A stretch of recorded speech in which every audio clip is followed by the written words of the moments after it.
And at that time, Robin Raz was pure hip hop. The years before, in the beginning of the 80s, we went to New York, and we went to a lot of clubs in Harlem, and we were the only white people there because we got to know Ice-T and Just Ice, and they respected us a little like DJs. So we could get a lot of influence from the American hip hop style. She was very good at when she was on stage, even when we did tours in Sweden, she really delivered. But suddenly she didn't show up, and suddenly she was in her own world, so to speak. I was feeling something was not going to do right. So I said, no, stop the press. Let's do the backdrop like Leila K there and Robin Raz there. So if something happens, we could just take the scissors and keep the Robin Raz backdrop. And that's actually what happened.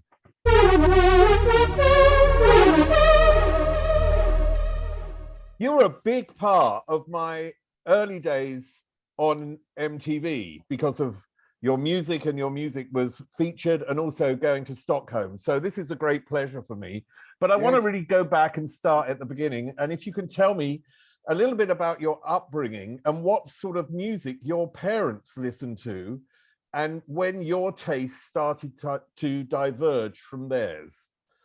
Yeah, actually, my father never listened to any kind of popular music, only classical music. Except for one artist, and that was because a cassette tape was stuck in a car he bought, and it was John Denver. And then he started listening to John Denver, and each summer it was a cab, so we went listening to John Denver. And the first time he because he collected music boxes. He had the biggest music box collection in Europe, and a museum. So he was in a television show once, and Phil Collins here in Stockholm, Phil Collins were there too. And Phil Collins were warming up, and my father said to him, I like you. You can be something in the future. You sound just like my favorite John Denver. That's brilliant. But my mother was a dancer in cabarets and stuff like that. So she was more into a little jazz and stuff like that. So, but otherwise, it was more classical music in my home. So what was the sort of first record that you brought home, that you bought? First of all, it was, it was expensive to buy a record, but I remember I wanted to be a DJ early, so I had my first DJ gig when I was 11 at the local school. And then I actually got a job every Thursday at a disco for young people. So about 12, I was quite a popular DJ in my town. And but one of the first records was Automatic. What was the grooms? Feel me, hear me, Automatic Lover. Cliff Richard, We Don't Talk Anymore was I just got hooked by that song. So that's two of the ones I remember. Your mother sounds like she was sort of in a cultural sort of scene in a way, by the way you describe her. Were you around people who were doing things culturally as a young child?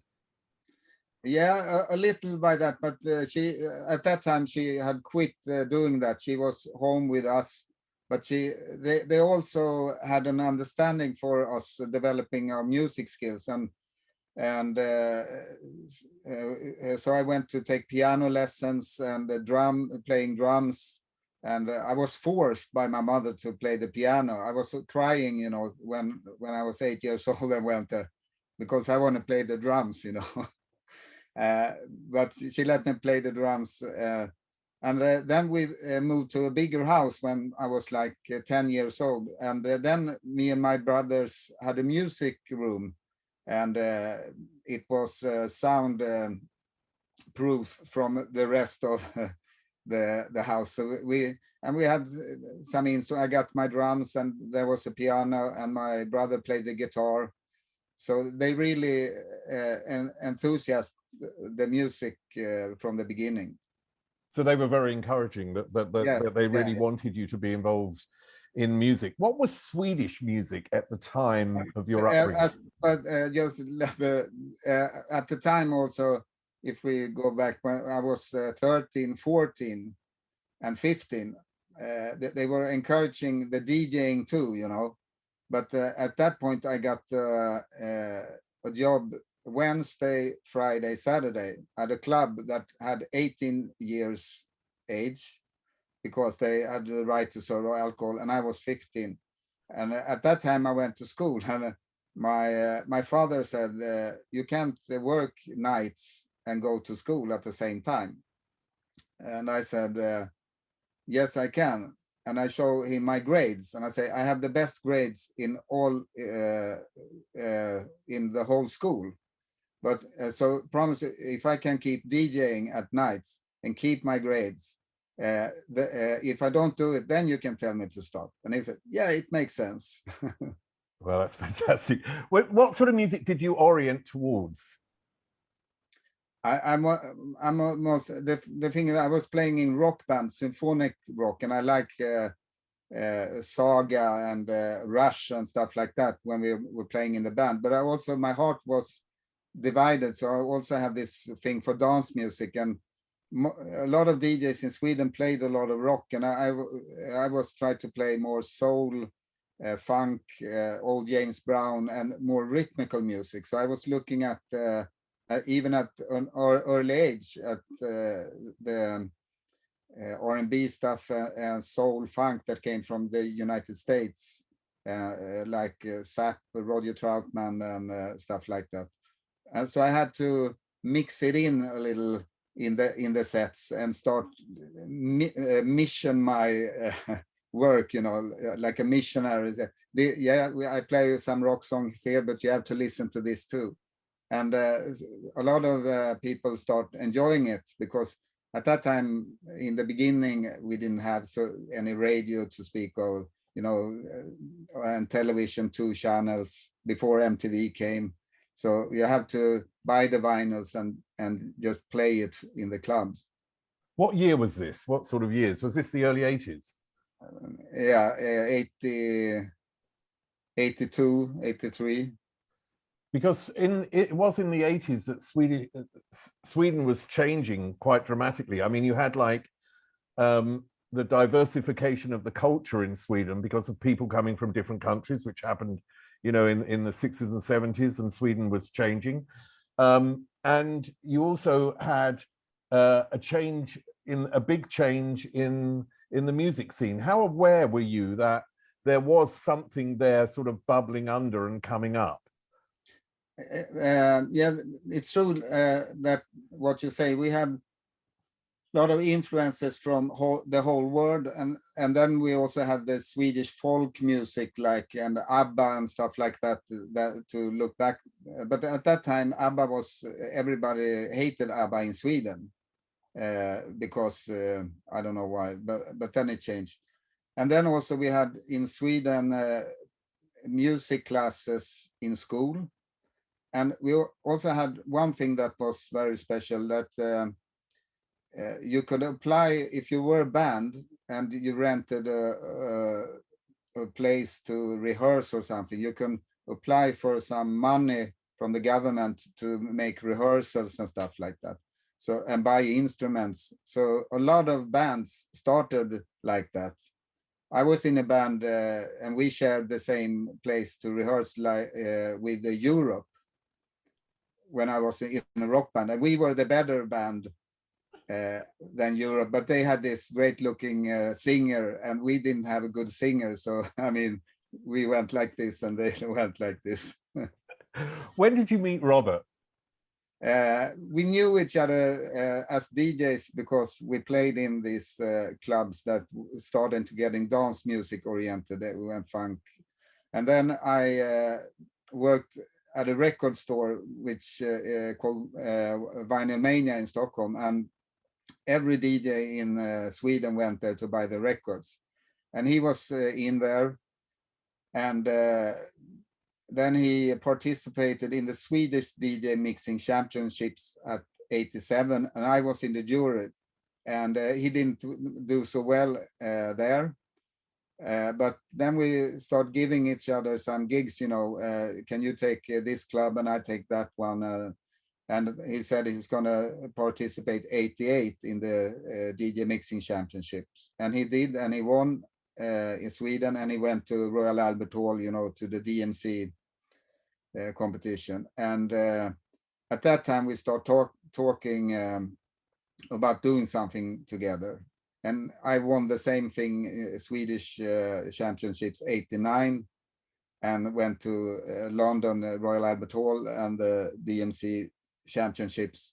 And between 88 89, we start forming the concept of Robin Raz. What connected you, do you think? What sort of music were you both into, and what did you feel really connected you? Was it actually a specific type of music that you wanted to make together, or was it just the idea of let's work together and try and be successful? What was the goal? Well, yeah, everything just kind of got together in some coincidences, because we played a lot of funk, soul, and also dance music, and we had this British bomb the bass and stuff like that. A lot of DJs start doing music with samples and stuff like that. And at the record store that I worked, a guy comes in and leave a note. I was at lunch, and he said, I want a DJ or some DJs to start producing music, because that's what they do in England. And that guy was Raz Lindwall, and he had just started Telegram Records and signed the TTO, Papa Dee, Space Lab, Jon Rekdal. And so the other guy in the record said, maybe this is something for you and Rob. And so I called Raz Lindwall and say, let's have a meeting and see what we can do. And he had just started up. And so we went to his very small apartment in Stockholm. It's a one-room apartment. And we said, yeah, we can do this. And he said, yeah, maybe you can do a song with Papa Dee. And we said, yes, of course. Where's the studio? And I said, yeah, I don't have a studio. Okay, so can you book a studio? No, I don't have any money. So how do we do this? Well, you have to fix it on your own. And because we were very talented at the DJ thing with scratching and stuff like that, people will start calling us to apply scratches and stuff on remixes and production. And we said, yes, we can do that. How much money do you want? And we said, no, we want studio time. And that's how we got to get studio time and start working together. I think this was in 88, wasn't it? It was actually before you were at the DMC.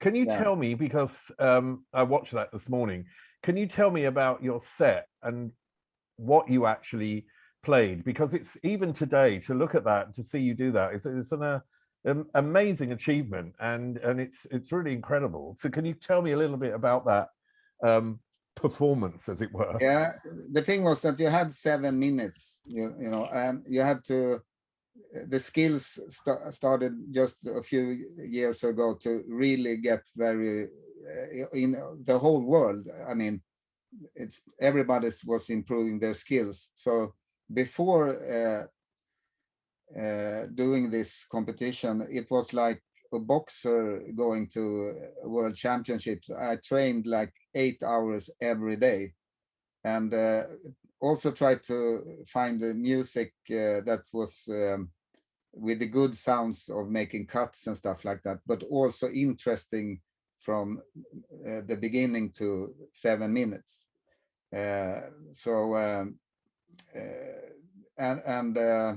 We tried to develop some new techniques and skills. And we had also actually 88, when Rob participated, he ended his thing with playing on an old Deep Purple the Smoke on the Water, and then had another Def Jam record and played the melody. And that was the thing I had in my program the year before.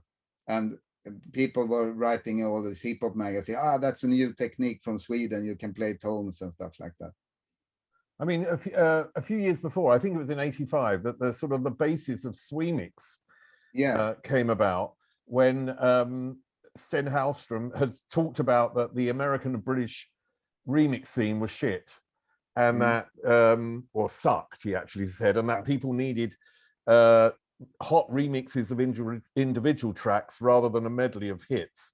How aware were you of what was going on there, and this sort of movement that was also, it was in parallel to yours in a sense, this sort of movement? How aware were you that there were really things like a scene bubbling in Sweden? Yeah, I mean, it's very, Sweden is very small, and we and Swemix worked together, and we were competitors. So Dr. Alban, for instance, I was friends with him when he was a dentist, and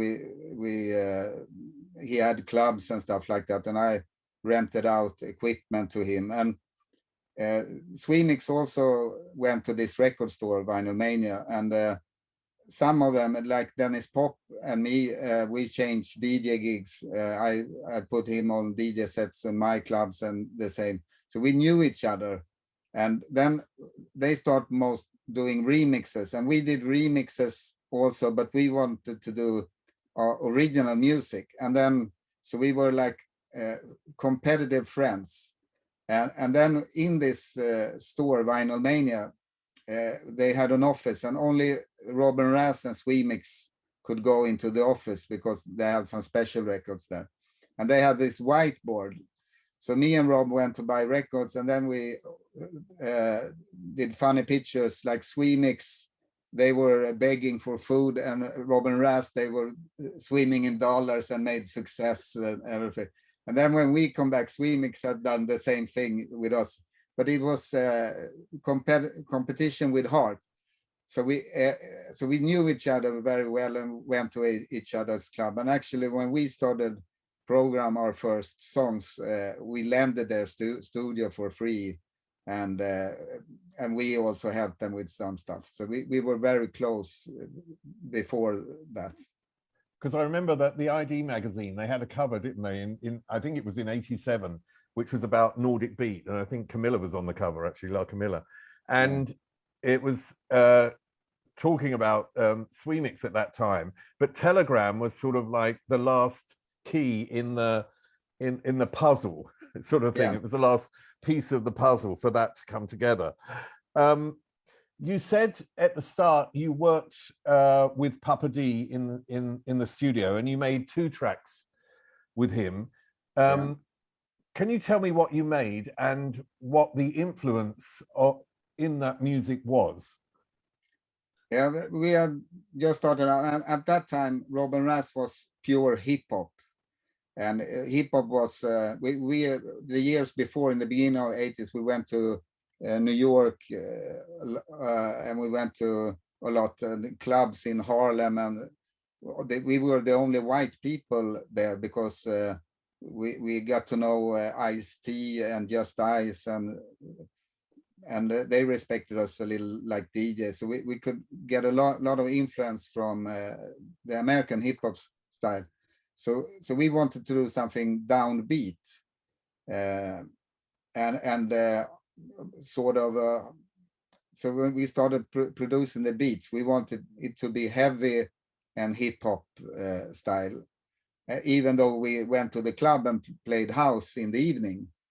That's what we thought, that Robin Raz was going to be a hip hop band. The album, the Eric B and Rakim album, how much of that of an influence was that on you? Because many artists cite that album as being really sort of fundamental importance to their development. How important was it to you? Just you name it, I get the goosebumps, because it was very important. First of all, the beats and the productions, and also the way he rapped and everything. We were like stunned, and that was like a eye opener for us. So I mean, it's still great. So how did it make you change? What did you change in what you were doing and develop from that, from Paid in Full? Yeah, we had this studio that we could lend if we scratch at the productions and stuff, and we programmed our beats a little. But I had this idea to make an up-tempo song with, and I had this melody, ta-na-na, ta-na-na, ta-na-na, ta-ta-ta, ta-na-na. And actually, I never told anyone this, but it's since it's not a theft, the inspiration from that, I thought, because at that time I was a lot into Minneapolis, and it's Nasty Girl from Prince, isn't it? Prince's no, isn't it? more Sheila E. A Love Bizarre. Yeah. Yeah, because I could play that it was that tempo, and also she had the melody, ta-na-na, ta-na-na-na-na-na. I thought that's so brilliant to make. So we went into the studio and we worked with 2 engineers, and we had the beats programmed, and I said the melody is going to be like this, and I played it on an organ. And these engineers, they are very famous now as producer, and they have been to the States, and they listen to it and say, is that so cool, really? Couldn't you make it more? No, it should be like this. And I was like, let's do this. It's going to be great when we take in the live brass and everything. And they were like shaking their heads. And then me and Rob was at the first, maybe because we didn't know Leila at that time, and we were about to make a third thing with Papa Dee. And Rob and me, we had fights over this every day because he thought the song was too corny and we should be hardcore hip hop, you know. And I said, but I mean, let's do it. It's just for fun. But maybe if we find a girl to do it, it will, I mean, take off the hip hop thing. It's going to be more poppy and stuff like that. So where did you find Leila? Well, we have 2 versions. The official version in the beginning, the first 20 years, is semi-true, and because she participated in a rap contest and we were in the jury, and she came second, and we signed her because we thought that was a great story. But actually, a guy rapper from a male rapper from Gothenburg had sent me this tape with 3 songs before that, and at just in a bridge, like 15 seconds, Leila appears and doing something. So I had already heard her before this, and so I had her in my mind. And when she went to this rap competition, we could also see her. So then we thought, yes, let's try her. How old was Leila K at that time? 17, I think. What appealed to you, not just about her rapping and her voice, but what else appealed to you that made you think this could be, successful with Leila K? Actually, the things really happened very fast because we saw her she performed and she had some charisma at stage, and she looked really good to do something pop stuff like that. So that, and I had heard her voice, but we didn't know anything about her except from that. So because in that time, nobody, even the small record companies, had no money. Producers, DJs had no money. We tried to get extra DJ sets to pay for studios, and so studio time was the key. It was so expensive to rent a studio. So we called her. She was living in Gothenburg, and we said, we have this song, can you, we buy you some train tickets, and we try out in the studio, and we just picked her up at the station and say, hi, I'm Raz, this is Rob, get on the mic. And we even had to find a friend we had written some lyrics, but another friend, MC2 Fresh, to write. He had a lunch break from his job, so he wrote the rest of the rhymes. So we didn't have time to, small chat or anything like that. Was she confident then? Because when you recorded Got to Get, she was very young. I think she was 17, and so and she's come from Gothenburg to Stockholm. And I know today 17 seems sort of a little bit older than it was probably back then. I don't know. I feel like 17 back then was younger. But was she as confident and tough, or was this sort of a shy, different type of girl at the beginning?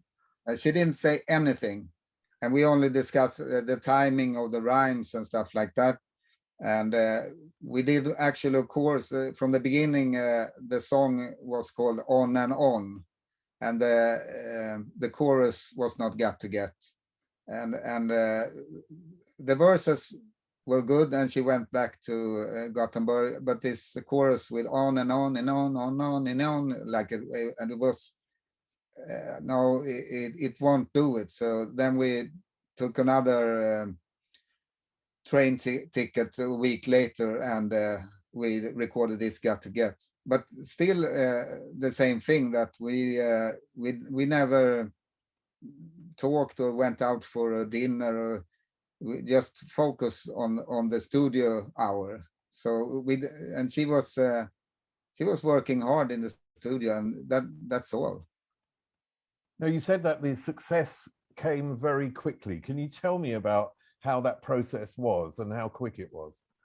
Yeah, first of all, nobody in Sweden had any success abroad with dance music, or rap. I mean, we had ABBA, of course, and some other things, and also Roxette was doing great with the pop thing in the United States, but so nobody really thought it was possible. But we were, since we had DJ that made these things in London, and we were aiming at the world, and we really wanted to do something international.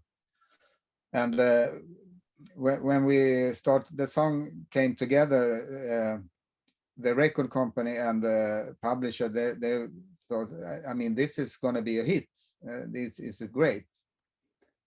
And I was like, not so sure, because nobody has ever done it. So we always were very self-critic. I mean, as Rob and Raz as a team, we had unreleased 1,000 songs because we don't think it's good. And they say, and we send it around, and then we mixed it, and that's and we sent it to a record company, and that's where it started.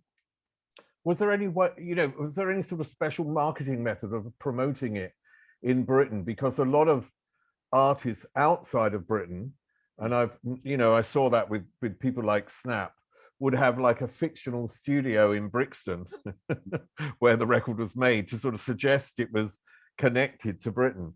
But were there any special sort of marketing tricks around the song at that time, or was it purely the truth and it went by itself?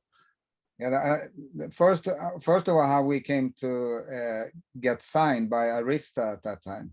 It's the worst coincidence story ever. It was like this. Another guy in Sweden called Jeppe Ekholm, he was with Simia Hamilton in this house group Clubland. They had some popular dance songs, and his interest was like, and the side business was exporting a 12-inch record to the UK, to DJ stores and stuff like that in London. So he took some Swedish 12-inch from Swemix and from us, and he exported like 10 copies there, and 15 of this, very small scale. So and one record, so we didn't have a contract then abroad,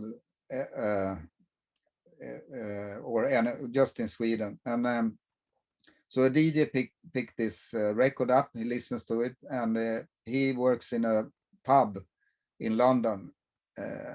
And at the evening, he plays the record. And in that pub, in the same building, I think Gary Davis did radio DJ. He lived in that.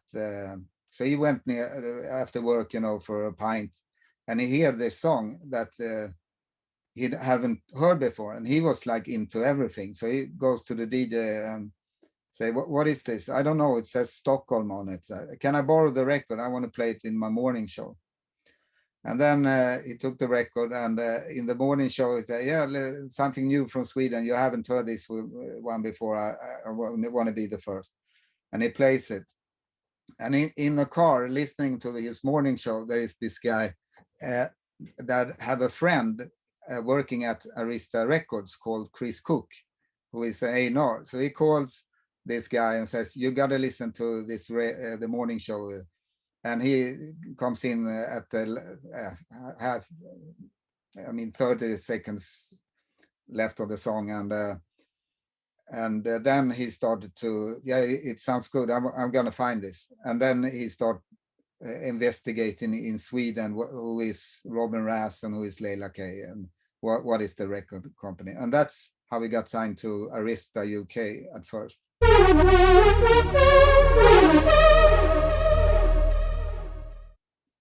So then it was released in the UK, and very shortly afterwards, I presume, then you were suddenly on Top of the Pops.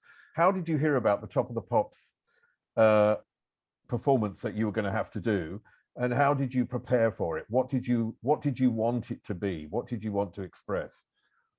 Well, at first of all, the Top of the Pops, I knew it from my very young childhood, because once a month, my mother said, "Let's go to the record store and you can buy a record," me and my brother.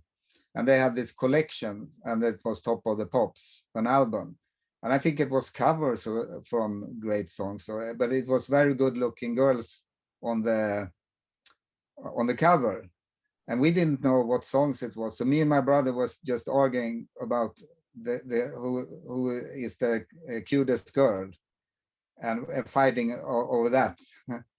And so at the end we take turns of choosing. So that's how I got to know Top of the Pops. I didn't know it was a TV show or something like that. But of course I got to know it later. But we had a very good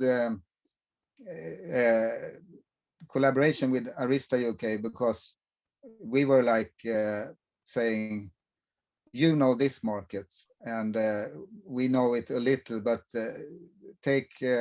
you make the decisions, how you think we're gonna look and stuff like that. We don't care. Do your best." So we were not like artists. "Yeah, this is my style and my," we said, "Take care of it." And we ended up, in go to this. I was so tired of visiting stores with designers and clothes and try things with the stylist and stuff like that. So pretty much we let the record company arrange it, because they did a good job with it. Yeah, the performance is also very frenetic. I mean, it's so energy packed. Yeah. And of course, Leila K is a sort of firebomb, isn't she? I mean, in more ways than one, really. How the process of working with Leila changed over time? Everything went so fast, and but when we were sitting in cars or trains or airplanes, we start talking with her, and she was very good at when she was on stage. Even when we did tours in Sweden, she really delivered. But suddenly she didn't show up, and suddenly she was in her own world, so to speak. So we had to, make arrangements that she was in time and stuff like that with other people, and almost like in the end, private investigators look, where is she now in Stockholm? And, and at that time, me and Rob was also very young, but we had been DJing and doing this stuff and working nights. So, but he was new to it. So I understand afterwards that it must have been a little shock for just from being nothing to a great star. But we didn't think about that when we were young, because we just want forward. We want to be number one. We want to be in the States and all the rest of the Europe. And so at first she just kind of went along, but small problems started to appear. Yeah, I mean, she did have a completely wild reputation at one point. I mean, she was a lovely person. I actually really liked her. And I remember having a party at the Burns Hotel in my room, and Leila was there, and they rang up from reception and said, "Get that effing woman out of your room." And I didn't know why. And then later I found out what she'd done the week before, and maybe it's best left to the imagination in the hotel. And it shocked the guy so much that he wouldn't allow her back in. But I really liked her because she had an amazing energy, and she had an amazing character. But I just think that maybe fame was too much for her to deal with. Yeah. What was the process with Leila? Because at one point you couldn't work with her anymore. That was clear. That probably, that no one could work with her anymore. And that process was clear. So how did you have to change to develop without Leila? And maybe you can tell me if you know whatever happened to her and where she is today. Yeah,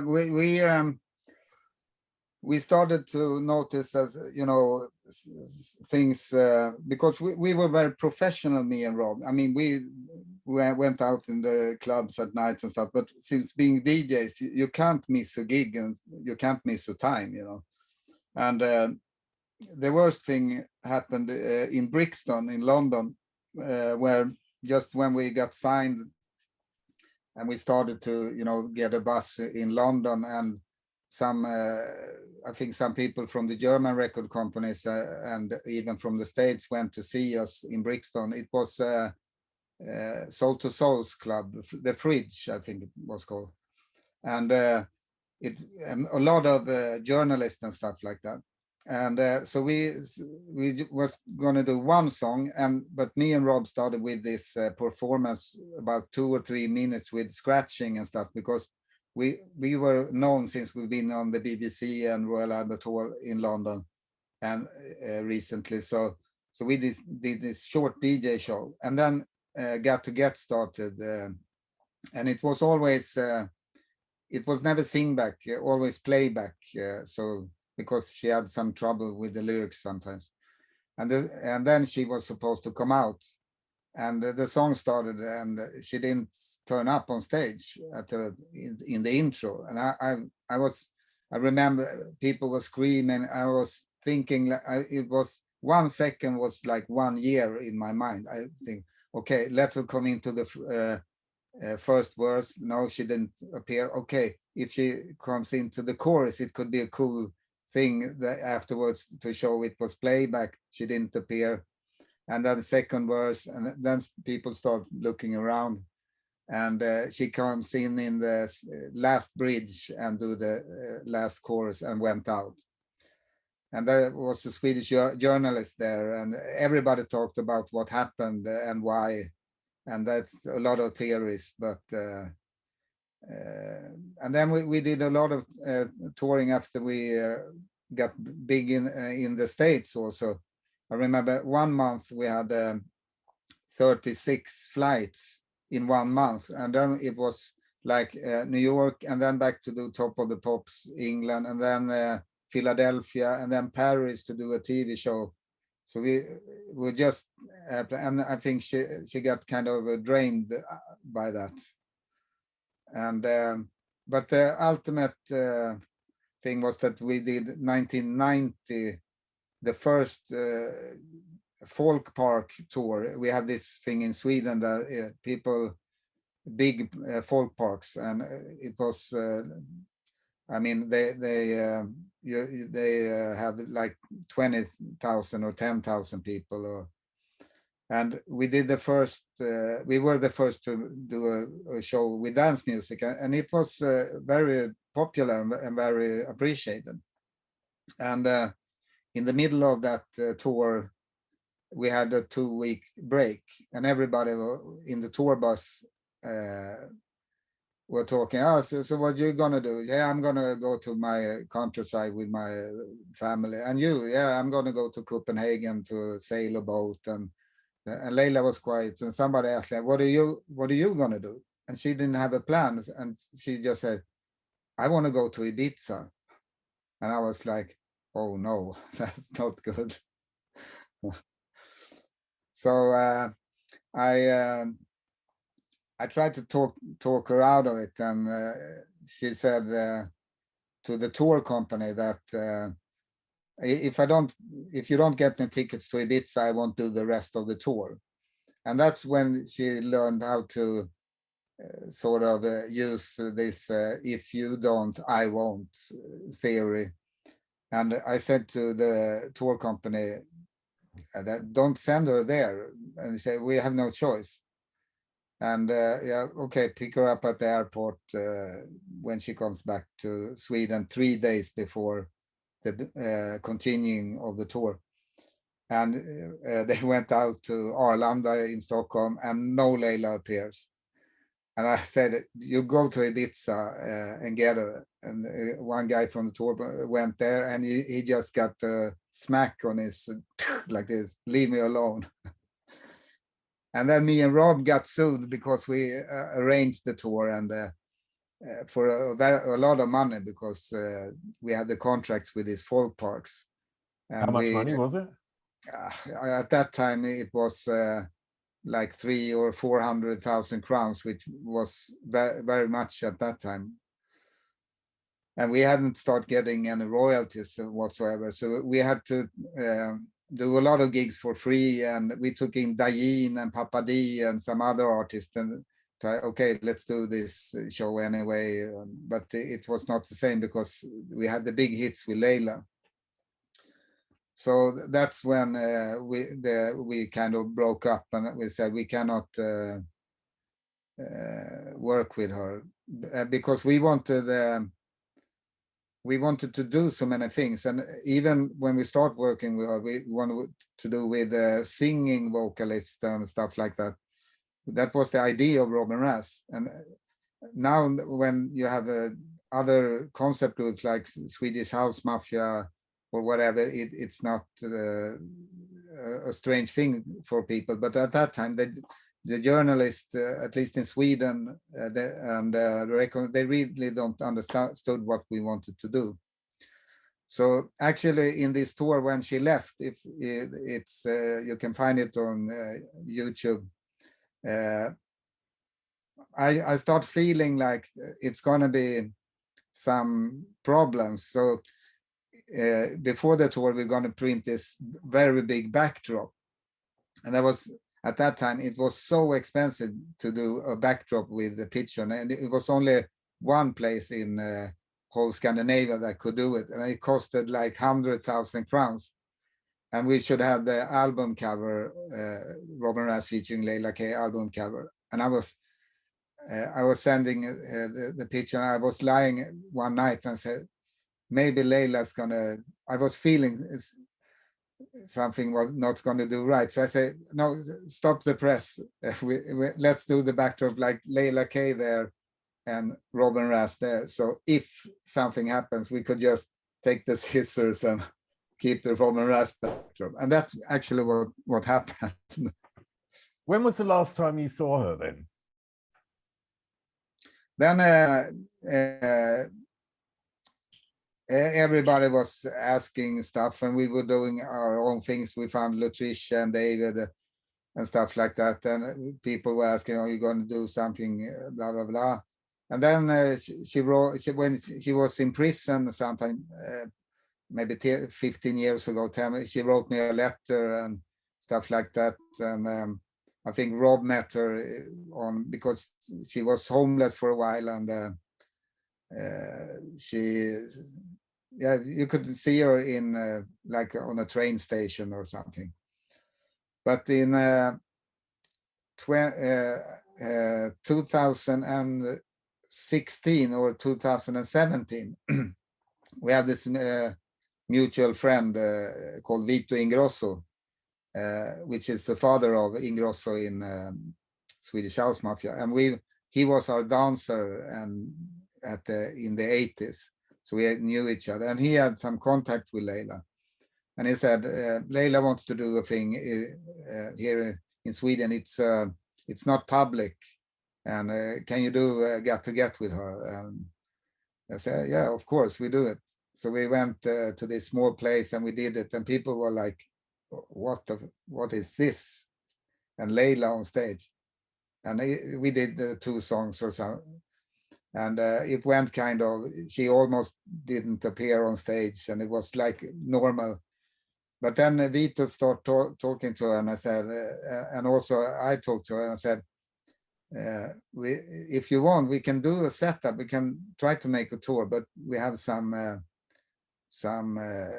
demands, because I mean, that is, we will always have a doctor with us, because we don't want to be responsible for, I mean, if she's not fit for it or up for it.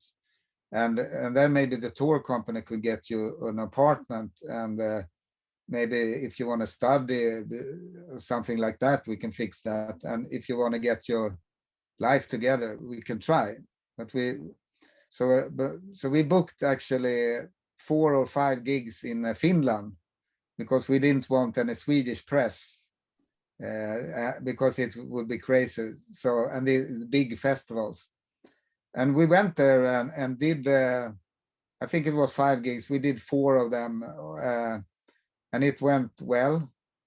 But then and I said to Vito, you must be at least 5 meters from Leila during this whole process, and don't leave her. But then Vito went on vacation before the last gig, and Leila was living in a hotel, and then she just disappeared. And that was the last time you saw her? Yeah. Oh, it's a terrible story. I want to go back a bit, because you mentioned the coincidences about Got to Get getting on the radio in London and how that worked. But the American connection was even weirder with Clive Davis. That how he got to hear of the record, wasn't it? Yeah, I don't know. I just I don't know how it came to happen, but he was at Arista, United States, and the guy, the big boss was Roger Watson, I think, in UK. But I don't know how I got to hear. But when I heard it was Clive Davis, actually, we didn't know who he was. So I reckon, yeah, but do you realize that it's Clive Davis? Yeah, Clive. Anyway, I said, just another record boss. So I hadn't done my homework quite so well. But he went to Sweden, and the guys from the record company, when we met Clive first, and Roger Watson were there, and they, the first time I've seen, they were nervous, and every record company guy and publisher, they were like shaking, and I was like, is it some kind of ghost we're going to meet? Because I didn't realize. And we first started to meet, and then we talked to him, and he was, after 5 minutes talking to him, he was like, you know, I had the feeling of this the granddaddy that you want to go fishing with. He was so nice, and he just made you feel comfortable, and we were like, this is, I've known you for years feeling, you know. But the record company guys, they were like very stressed. So after Leila, you moved on and you worked with D-Flex or David and Lutricia McNeal, and created, in essence, a sort of different sound. What were you aiming for at that time? What was your goal? Yeah, as D-Flex was actually in one song with on the first Leila album, and we got to know because he worked with Dennis Pop before, and it didn't have any success, but we got to know each other really well, so we became very close friends and still are today. And so we said, I mean, he was not the best rapper at that time, but we were so good friends with him, and he was so nice to be around. So we said, let's do something with him, but we need like a American gospel type singer, because we wanted this powerful, we want to work with rap and singing vocals and write melodies and stuff for singers. And then we found Lutricia. So we formed this DLC, David Lutricia combination. And Lutricia was living in Stockholm at that time. She's from Oklahoma from beginning. And she was actually here doing a safe sex tour. And he met the Swedish guy and she got pregnant. So she stayed in Sweden. She got pregnant on a safe sex tour. Yeah. I tell you, that's a better story than Jesus and Mary, I think. How was it for you to have international success at that time in Sweden? Because it must have made you the focus of everything that was going on. Yeah, it was, I mean, it was like when we woke up late afternoon, I bought the newspaper to see what did we do yesterday. You know, it was always small notice and stuff like that. But the good thing for me and Rob was that we had been DJing for so long. So we were not feeling like, now I'm a star and I can behave like I want. And it wasn't, we always, the thing we liked was to have close contact to every. We did interviews for small radio stations. I'm just coming back from Top of the Pops that had, I mean, 10 listeners. So we said, and school magazines. One day it was The Sun, and the next it was a school magazine. So we tried to keep our feet on the ground, and so we would just have. It was great for us. We had a good time. I mean, with Clubhopping, you continued your success in Sweden, and I think you had one of your biggest hits because of that album in Sweden. Clubhopping was also the name of the TV show on ZTV that you hosted. Can you tell me a little bit about that and how it was to host a TV show? It was great, but we 3 days before the actual channel started, this guy calls me. I know him because I've done radio before in Sweden. And I said, yeah, can you do this show? And I said yes. We said always yes. And so we started with it, and it became very popular. And at first it was only Set TV, and we were like hosting it. But soon they said, yeah, maybe we should do your own show, more musically, and you can interview other, play videos and stuff like that. Yeah. And then we have started written Clubhopping in the studio. And I didn't say that to the TV show. And I said, yeah. And then since we're going to talk about clubs and artists, let's call the show Clubhopping. And they said, yeah, that's a great name. Yeah, we can do the vignette, you know, the intro. And the song was almost done. So, and we did a mix on it and said, listen to this intro. Yeah, it's perfect for the show. So then we market the hook Clubhopping and the name before they even knew that it was going to be our next record. But they didn't mind because they all pulled each other, so to speak. the late 80s and the 90s were like a golden era for Sweden culturally. There was so much going on, and it's sort of all built from that era, and so many people have come out of that era. How much do you think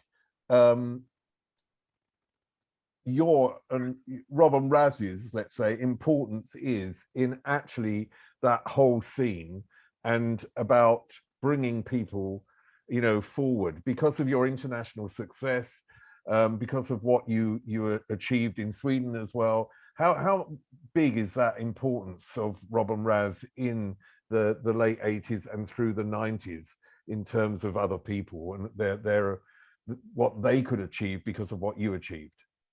Yeah, the first thing should be that since we had the first international dance music hits, it was proof that everybody can do it if you do something good, because people doubted, no, we just from small Sweden, we cannot. And we were, yes, we can, you know. And so people got inspired by that. And also because the music scene was so small, I knew everybody that's soon gonna be work with music, and we have met in clubs, and we were like friends, and so we could always give each other, and we could give them advice and stuff like that. And but I think the main thing was to see that it is possible, because a lot of Swedish people, even the record companies before, they didn't think it was possible. I mean, often in music and also my business, you know, once I left MTV, you know, the spotlight had moved, and you know, then I wasn't known, and life changes and you develop in a different way. Although you were still in the industry, the spotlight had focused on other people. How was that period for you to deal with? I mean, we always released some. We had a great success even abroad with the DLC and Lutricia in Holland and Germany and stuff like that. And then we came into maybe the year 2000. We had kids, and we said, let's. We always had this studio, and we started our first publishing company and production company in 1992. And instead of buying cars or watches for the money, we invested in the studio. So we said, let's find other talents in Sweden and maybe write for them, stuff like that. So and also with the Lutricia and David, let's bring them in the Robert Raz concept and then make them solo artists. So we had this at the time very great studio, and we listened to demos, and we met people in clubs or bars, and they say, yeah, can I come over and try? And we say, yeah, come over, it's for free. And then we signed some people, and some of them made success. So at that time we had toured so much, so it was nice to be home and actually spend some time with the kids. But we always had this, yeah, when we're gonna release the next Robert Raz thing, and so it was a good. It was good at that time anyway, and still we had, as always, this DJ thing that we said, let's keep on DJing, because that's when we learn the crowd and see how people react to songs, and we can play demos and see the reactions and stuff like that. So I mean, it was not like sitting home every day, and we still did some gigs and some tours. I mean, we talked about one of the first artists you worked with is Papa Dee, and in a sense, you know, we've got from 1988 to 2022, and you're still working with him. On Saturday, me and Papa Dee are having a gig in Örebro in Sweden.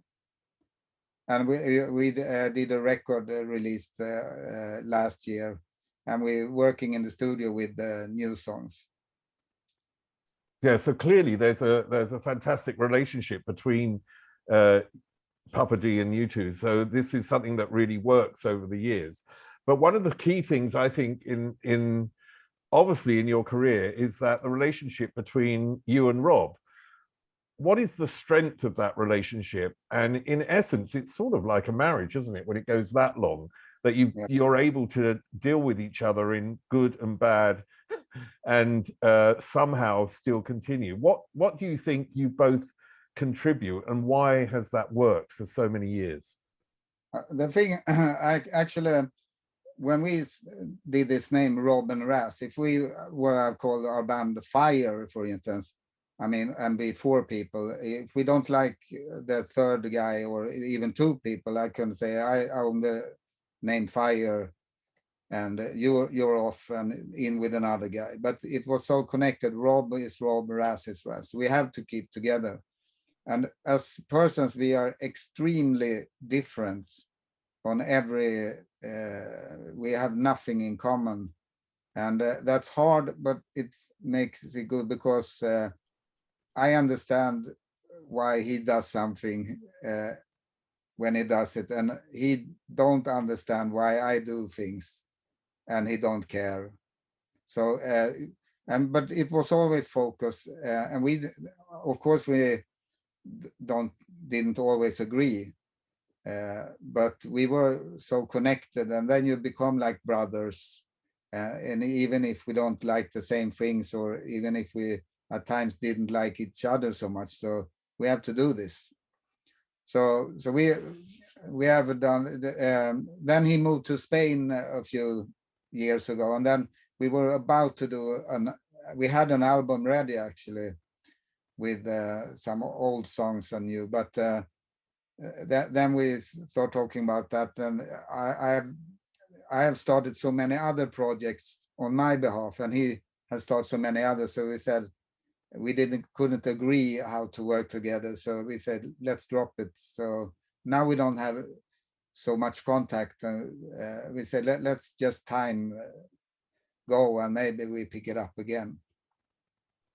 Well, Raz, it's been great to talk to you, because I think, you and Rob, I have to say, over the years have made an enormous contribution to music. And you really, you are one of the groups that have put Sweden on the map internationally.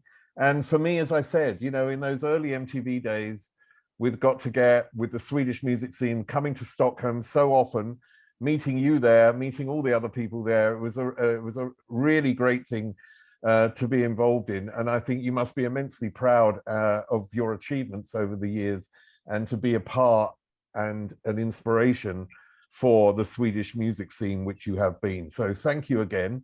And I hope to see you one day on the streets of Stockholm. Yeah, I was just about to say that you're always welcome here, and let's do like we did before. It's not. Let's just kick it. Up there is an interview I recommend. Down there is where you can find all the podcast interviews, and here is where you can connect.